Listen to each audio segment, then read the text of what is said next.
আমার মসজিদ মা, মদিনা মা, জগৎ বাড়ির একজন নাই। মাকে হারিয়ে আজ বাকরুদ্ধ তারেক রহমান। প্রশ্ন জাগে, জীবন আসলে তাকে কি দিয়েছে, নাকি যা দিয়েছে তার চাইতে হাজার গুণ বেশি কেড়ে নিয়েছে।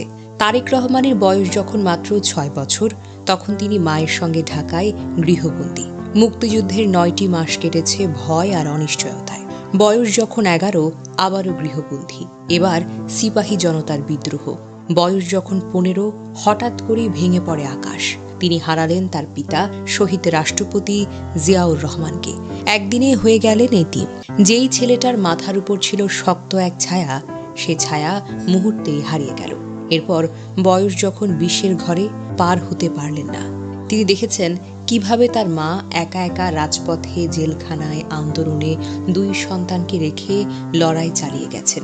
একজন মা, একজন নারী, একজন রাজনৈতিক নেত্রী, সব ভূমিকায় একসাথে বয়ে বেরিয়েছেন বেগম খালেদা জিয়া।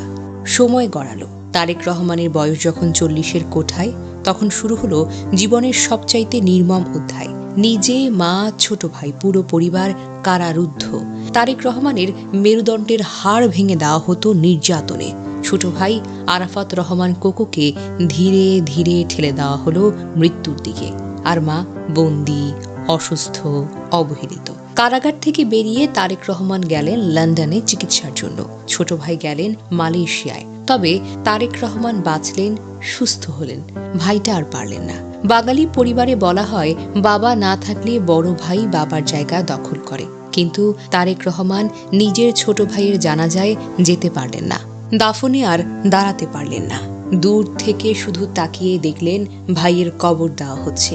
এর চাইতে বড় অসহায়ত্ব আর কি হতে পারে। এরপর বয়স যখন 50 পেরিয়ে, তখন দেখলেন বৃদ্ধ অসুস্থ মাকে একটি পরিত্যক্ত ভুতুরে কারাগারে বন্দী করে রাখা হয়েছে, যেখানে তিনি ছিলেন একমাত্র বন্দী।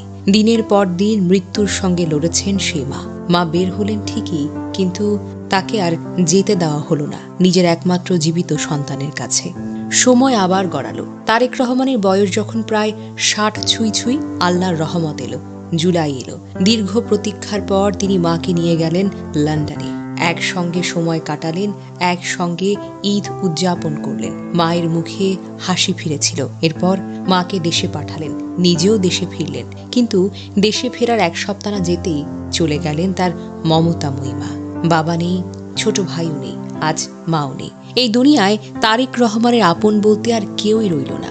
আজ প্রশ্ন আসে, জীবন তাকে কি দিয়েছে? যা দিয়েছে তার চাইতে হাজার গুণ বেশি কেড়ে নিয়েছে, হাজার সহস্র গুণ বেশি। এটাই কি নিয়তি, নাকি এটাই ইতিহাসের সবচাইতে নিঃশব্দ নির্মমতা? আজ তারেক রহমান নীরব। এই নীরবতা ভাষার চাইতেও বেশি কিছু বলে। জীবন তাকে কি দিয়েছে? রাজনৈতিক উত্তরাধিকার, লাখো সমর্থকের ভালোবাসা, দেশে ফেরার সুযোগ।